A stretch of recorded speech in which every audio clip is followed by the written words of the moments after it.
Vice President Pence is on Capitol Hill as we speak, meeting with some Senate Republicans. The Vice President's Press Secretary, Marc Lotter, with us now. Marc, good to have you. Thank you for having me, Neil. How doable is that timetable? Everyone comes back to not only this year, but we just heard from Steve Mnuchin this summer on at least the tax cut stuff. Is that doable? Well, I think what you see right now is Republicans on the Hill working together with the White House to advance the president's agenda, whether that be with health care. As the vice president was speaking this morning, he met with Senate leaders this afternoon at lunch with the president. And as you said, he's on the Capitol Hill right now.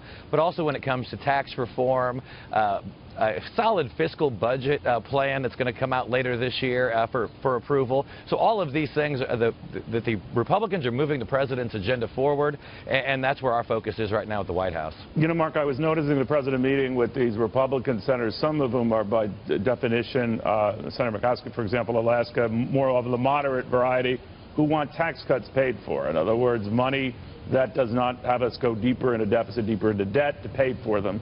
Is the president of that mindset? Is that the thing in the White House? Pay for the taxes or, you know, go for broke, make it big and get the revenue later?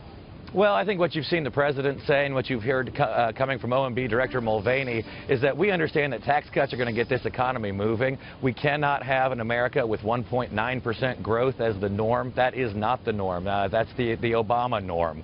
The history has been about 3% growth, and the president's focused on getting us back to 3% growth.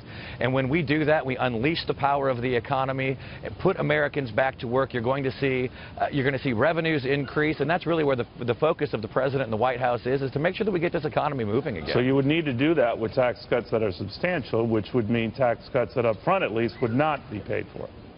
Well, I think what you're looking at is you're also looking at sound budgeting, is what you've seen in the budget proposal that Director Mulvaney and the White House put out here recently, that balances within 10 years. That's something that the president has been committed to. That's something that is a new in recent years here in Washington, D.C., where we're actually doing fiscal responsible budgeting. We're looking for government waste, and we're finding ways where we can be better stewards of the taxpayer dollar.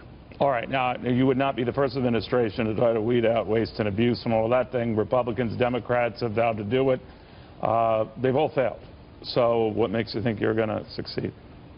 Well, I mean, I think what you've seen in the president's budget proposal is that we're looking at reducing overlapping programs. You're looking at cutting budgets and forcing the agencies themselves to take a look at their own internal mechanics and go, where can we become more efficient? And that's really where this can be done. When you look at it at a department level, each of these leaders that the president has put together on his cabinet, as the vice president says, it's probably the most conservative cabinet in the history of America.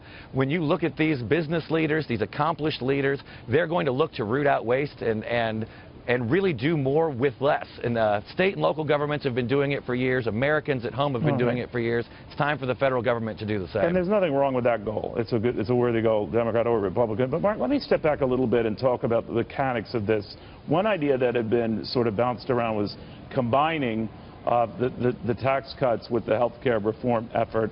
But almost everyone I've been talking to since that was first discussed poo-pooed it, saying that though the hope is that would expedite things, it actually would complicate things, maybe drag things out. Are you of the opinion that that was a trial balloon shot down?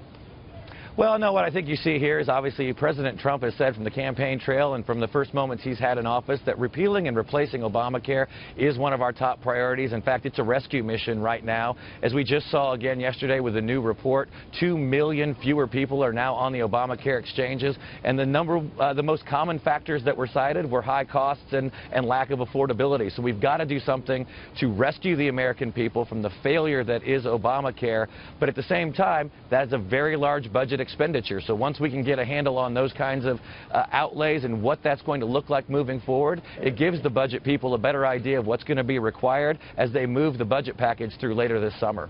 All right, but you are still of the notion, still of the goal that this summer all this gets done, health care, tax, the whole shebang. Well, we don't like to put timelines. Obviously, this is a legislative process.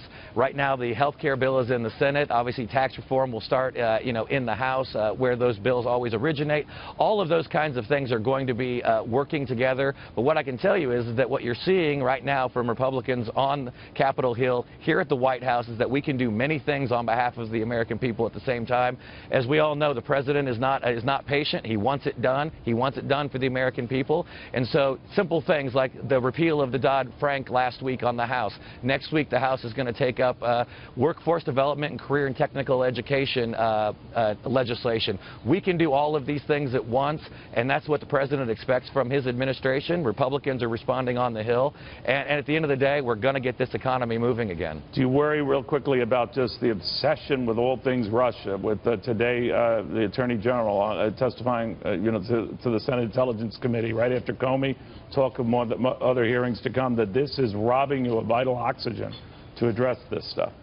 Well, the Vice President has said many times, whatever the mainstream media might be covering, or obsessed with in Washington is really not distracting folks here at the White House and on Capitol Hill. As you can see this legislation moving forward, you see senators coming to the White House to brief the President and Vice President on health care. The Vice President is on Capitol Hill right now as we speak, continuing that conversation. So despite the distraction of the national media and the mainstream media, the work continues on behalf of the American people here under President Trump.